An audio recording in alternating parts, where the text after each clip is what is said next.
Glorious devotees, thank you so much for coming to another presentation on Sri Jiva Goswami's Sat Sandarbhas. Today we'll be concluding our discussion, an overview of the Bhagavat Sandarbha. Again, we are dealing with, in the Bhagavat Sandarbha, this primary verse from the Srimad Bhagavatam, Vedanti tat tattva vidas tattvam yas jnanamadvayam brahmeti paramatmeti Bhagavan sabjate. Learned transcendentalists who know the absolute truth call this non-dual substance Brahman, Paramatma, or Bhagavan. In our last discussion, we went over to some extent the fact that Vaikuntha is a transcendental realm made of such internal potency of the Supreme Lord, his Swarup Shakti, that his eternal associates there do not fall from that realm under any circumstance. They may come to the material realm from time to time at his request, but they do so retaining their spiritual position. So I want to cover a few anuchetas. The Bhagavat Sandarbha, as all the Sandarbhas, are very deep and full of profound meaning. And Srila Jiva Goswami has taken considerable time to unpack different tattvas or truths related to Sri Chaitanya Mahaprabhu's spiritual ideal, which is the ideal of the Gaudiya Vaishnavas made available by his descent.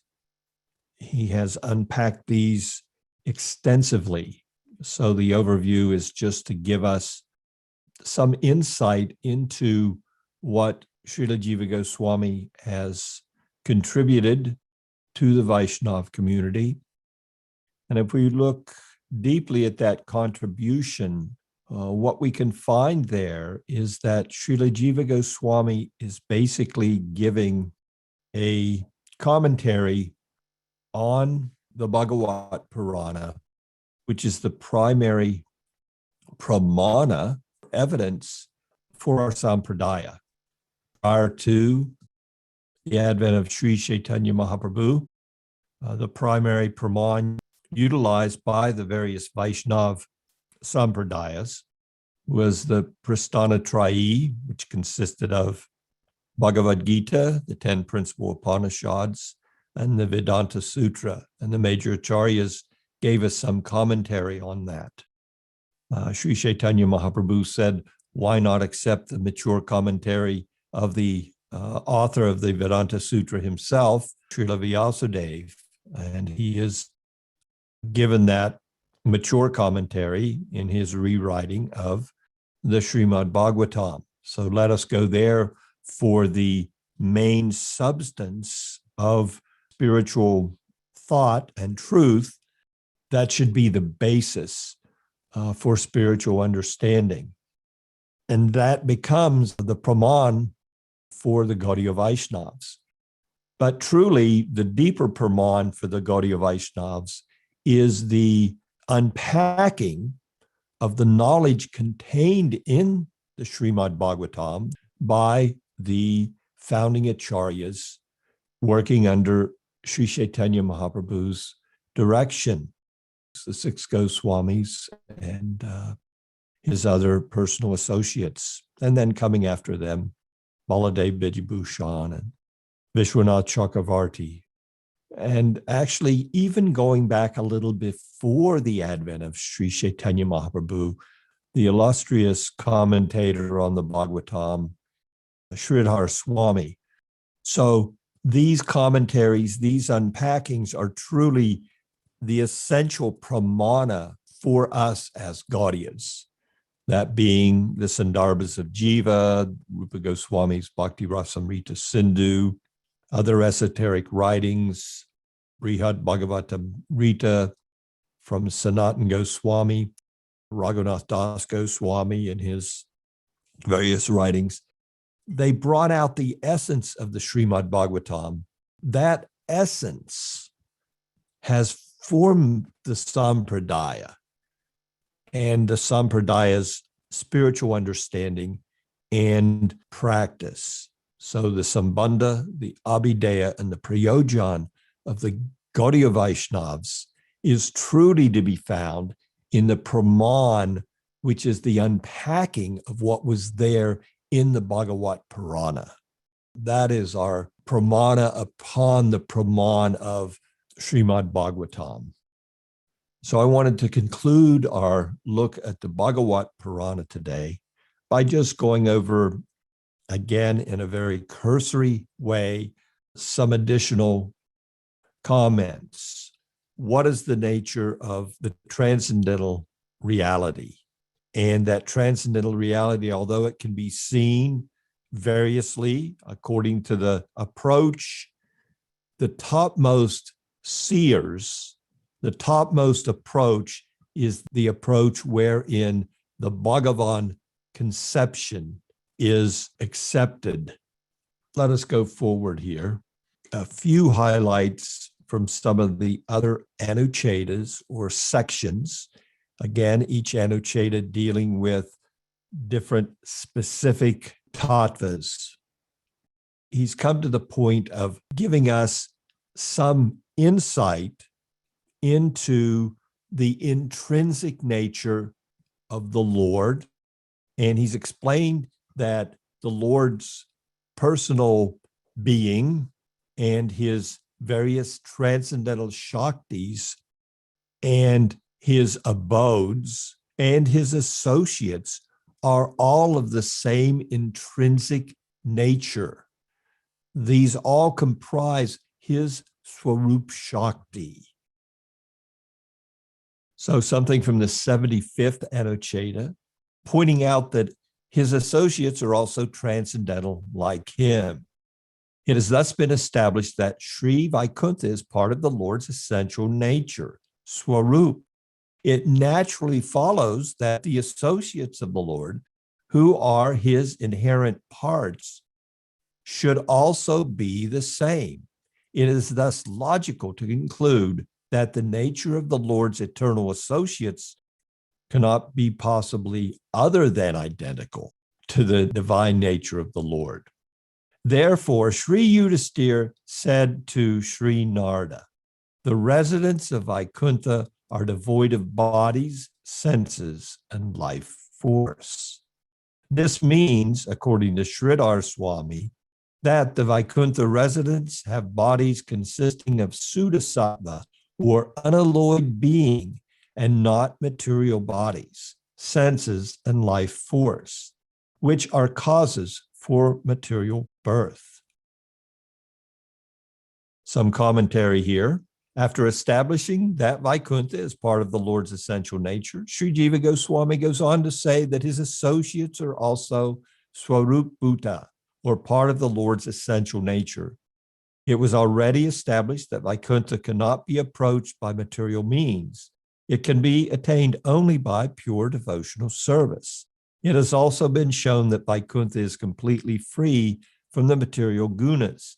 This naturally implies that everything that exists in Vaikuntha is transcendental, including the associates of the Lord. Going on to the 76th Anucheta, the verse says that the Lord's associates look like him, but they lack the Srivatsa mark on their chest and the Kaustubha gem around their neck. These two distinct features of the Lord are not to be found on anyone else.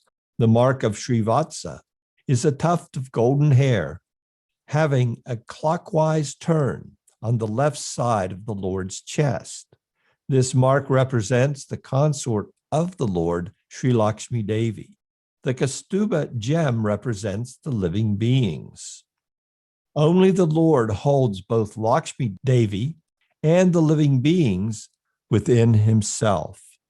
Therefore, these two insignia are found only on him.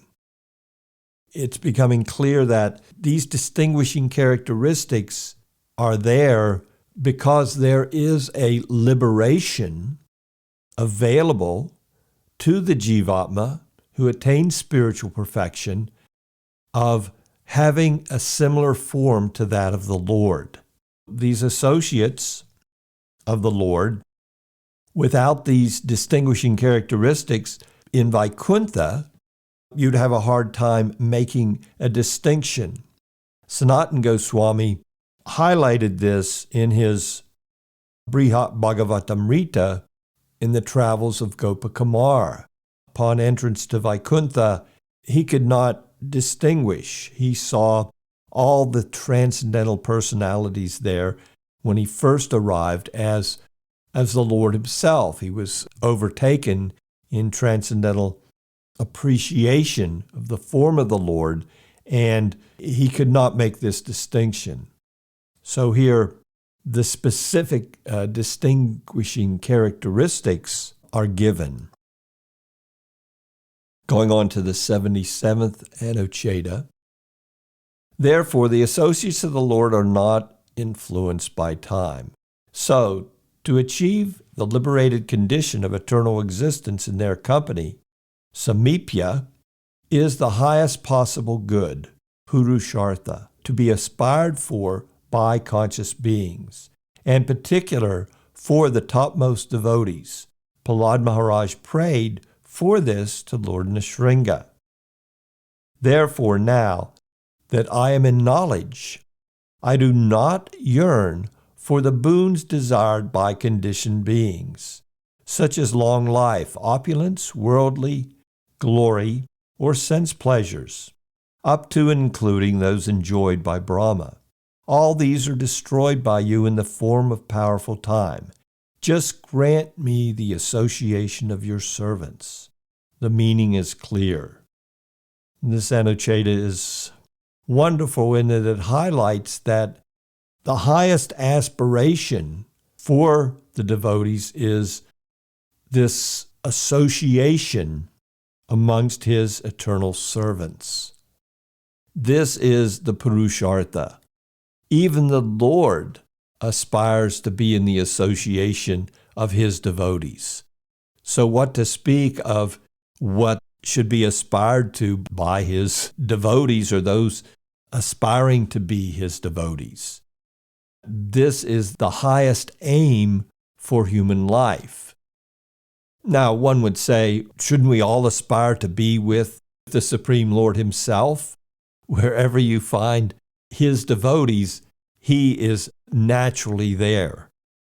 Aspiring to this association gives us the highest opportunity to serve the Lord perfectly, especially as Gaudiya Vaishnavas. We are Raganuga Bhaktis. We are following the serving mood of the Lord's eternal associates. This is our topmost attainment, to assist in this service. Will Krishna be there? There's no chance of Krishna not being there. This is the highest attainment, the Purushartha, as exemplified by Prahlad Maharaj in his prayers. Little commentary. Jiva here defines association with Bhagavan's eternal associates as Parama Purushartha, the highest possible good that can be aspired for by conscious beings. The residents of Vaikuntha are transcendental to the material world. Anucheda 78. There are unlimited worlds and beings in the Tripad Vibhuti, or the transcendental abode characterized by threefold dimensionality of being: immortality, fearlessness, and auspicious worship of the Absolute. All of them are of the nature of unalloyed being, Suddha-sattva, and are known as Brahmananda Sukha, the joy and bliss of Brahman. They are all eternal, immutable, and devoid of the lower gunas. They are golden, pure, and brilliant as 1,000,000 suns. They are all full of Vedic knowledge, divine and free from the defects of lust and greed. They relish only the nectar of unalloyed devotional service to Sri Narayan's lotus feet. They are always filled with the bliss of the sweet chanting of the Samaveda and are effulgent with Vedic knowledge. They are the personification of the fivefold worship of the Lord. I have taken out the essence, the verses from the Bhagavatam that highlight these characteristics. In this particular Anucheta, I have not brought those into the discussion, but Jiva Goswami's commentary makes itself evident that he's taking from the Bhagavatam and showing that the characteristics of the Lord's eternal associates and the atmosphere of Vaikuntha is such. There is no death there. Everyone is eternal, and therefore there is no fear, because the fears that we live under within material existence is all coming from death. Well, you could say, well, I have other fears. If we look deeply, step back from those fears, we find those fears are rooted in a sense of loss. Something is going to be taken from us. Our wealth is going to be taken, our associates. The fear is all coming from the fact of the temporary nature of material existence. But everything in the absolute realm is free of death. Therefore, there is no fear. Nothing is coming to an end, and everything there is all auspicious. That atmosphere gives us the opportunity to completely express free will. Whereas the material realm, we think we have free will, but our free will is always impeded by this never-ending ending of everything that we aspire for, involve ourselves in, even up to the point of our gross and subtle bodies. Now we come to a section near the end of the Bhagavat Sandarbha where Jiva Goswami takes great lengths to show his readers that the concept of Bhagavān is the topmost ideal when it comes to understanding the absolute truth. Brahman, Paramatma, and Bhagavān. Bhagavān is all-inclusive of these other features.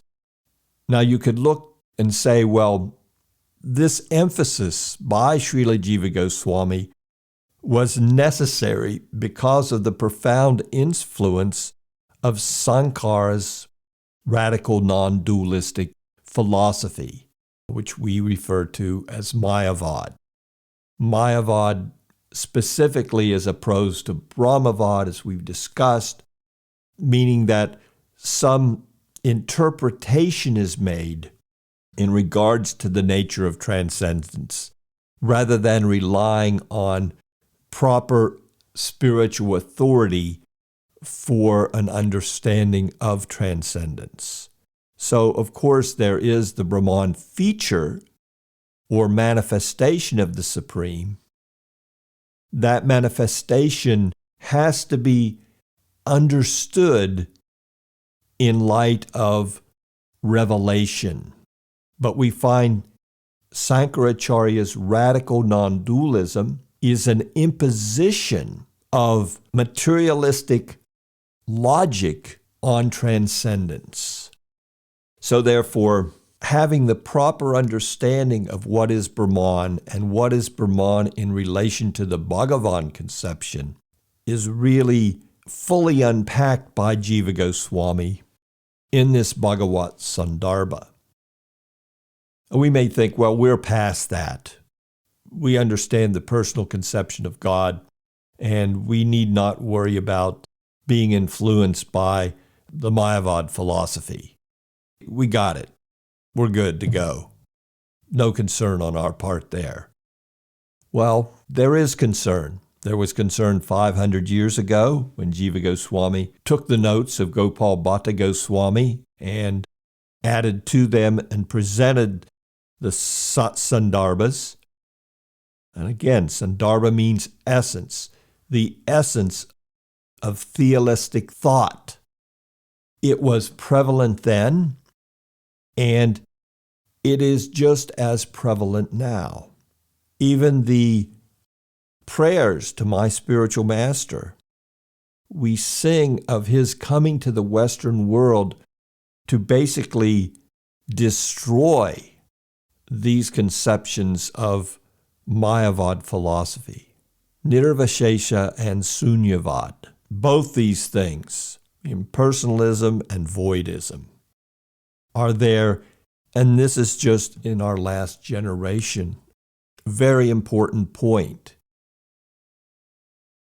The 81st Anucheta, probably one of the longest, dealing with the thoughts that Jiva Goswami is trying to unpack and school us in. I've only taken some highlights from this Anucheta for our discussion today. Jiva writes there, in this way, even though it has been clearly shown with multiple references to the testimony of realized sages that the most complete manifestation of Brahman is in Bhagavān, this matter shall here be considered again in further detail. The one absolute truth is described in two ways, but there is no difference in its essence, even though a difference exists not only in name, but in appearance also. However, two types of eligible seekers, according to their individual perceptual abilities, see the one absolute in these two ways and worship him accordingly. One should not misconstrue that the realization of one is factual while the other is delusive, because the reality of both manifestations has been established. Nor is it that there is a partial difference due to the one substantive being partially transformed by its own energy, since neither Brahman nor Bhagavān can undergo transformation. It's important that we make the proper transition from the Mayavad philosophy that was just being discussed in relationship to Sankaracharya's radical non-dualistic approach to spirituality and the Brahman conception that's being presented here by Srila Jiva Goswami. The Brahman spoken of in this Anucheta is a proper approach to the Brahman conception of the Supreme Absolute Truth, based firmly in Scripture, because the verse, Vedanti tat tattva vidas tattvam yas jnanamadvayam, this non-dual absolute, jnana advayam, is seen differently, but it is the same absolute truth, Brahman, Paramatma, and Bhagavān. Vedanti tat tattva vidas, by the great seers who are what? They're following the Vedantic conclusion. The truths of the Veda, Vedanti tat tattva vidas. These seers that see this tattva, they apprehend the Supreme Absolute Truth, which is one in three different ways. Going on in the Anucheta, Jiva writes, this being the case, when the substantive appears without attributes, that vision is incomplete, as when it appears in the form of Brahman.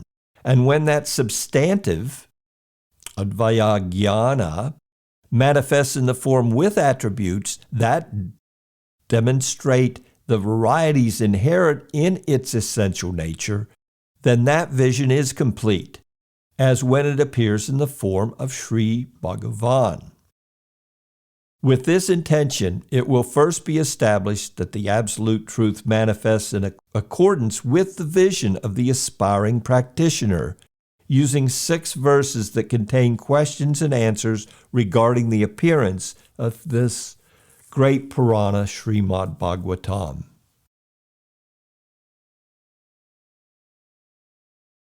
Srila Jiva Goswami quotes 6 verses from the Bhagavatam. Some commentary on this very beginning of the Anucheta. Srila Jiva Goswami further fortifies his conclusions. He's already made these points earlier in this Bhagavat Purana. Now he's fortifying them. This is called applying the logic of driving in a post, or stuna nikanana nyaya, to drive a post or peg into the ground. One must hammer it again and again. The more it is hammered, the more firmly it stands. Because the Brahman doctrine was very prominent at the time Sandarbhas were written, Srila Jiva Goswami endeavors meticulously to establish Bhagavān as the complete absolute. It is also prominent now in the various misconceptions, even the misconceptions regarding Brahman, what to speak of a proper understanding of the Brahman doctrine. There's Brahmavad and there's Mayavad. That's why there is further elucidation of the principles of a sampradaya that come up as the flow of spiritual knowledge goes forward in time. One generation of sadhus and spiritual masters may emphasize one aspect of their sampradaya's teachings, and going forward, those aspects have to be more unpacked for future generations to enter deeply into the theistic basis of the sampradaya. It is also incorrect to think that one manifestation of the absolute truth is a transformation of or effect of one of the other manifestations. In other words, it is not that Bhagavan transforms into Brahman or vice versa. Both are the one absolute reality and are not subject to change. The difference lies in the vision of the experiencer. Important point here being made, that there is one supreme absolute truth, and that one absolute truth is viewed differently. We may experience in a room the entrance of sunlight and appreciate its warmth and illumination.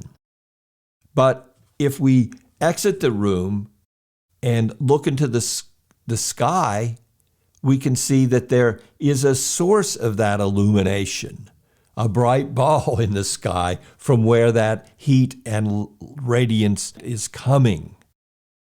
And if we're so fortunate and have the capacity, we could actually enter into that orb and have the association of the personality who is in charge of that generating source.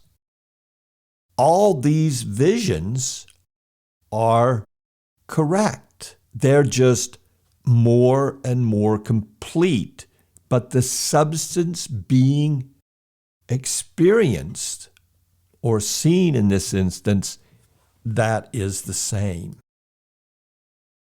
So now, Jiva Goswami is going to go through step by step the verses that deal with Srila Vyasadev's revelation. And I'm going to kind of go through these a little quickly, just reading the Bhagavatam verses themselves. Narada said, "You have fully inquired into and studied the eternal Brahman, yet, O Master, you lament for yourself as though you were a failure.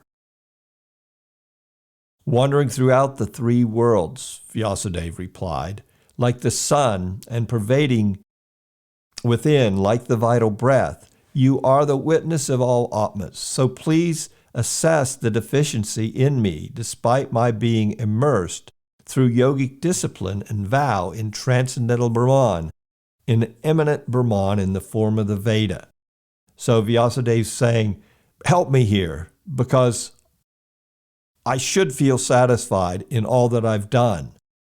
I'm a yogi, and I entered into an understanding of Brahman and the manifestation of Brahman coming forth into human society as the Vedas. I have written those all down for the benefit of human society. I'm not content. Narada answers, you have left the sublime and spotless glories of the Lord partially unexplained.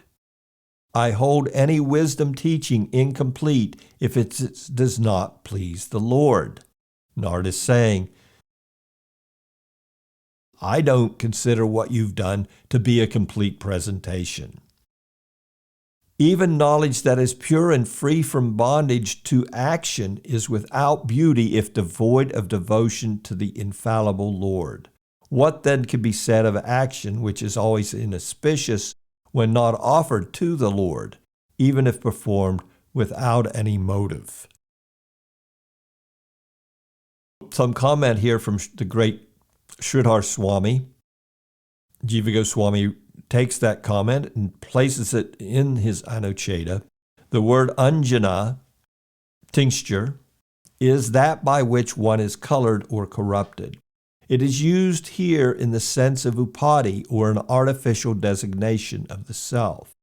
The knowledge, jnana, that eliminates all such artificial designations is known as niranjana. Even this type of jnana is without beauty if devoid of devotion to the infallible Lord.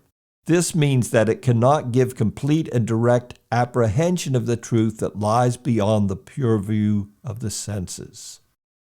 As this verse is highly regarded, Sri Sutta repeats it in the concluding section of the 12th canto.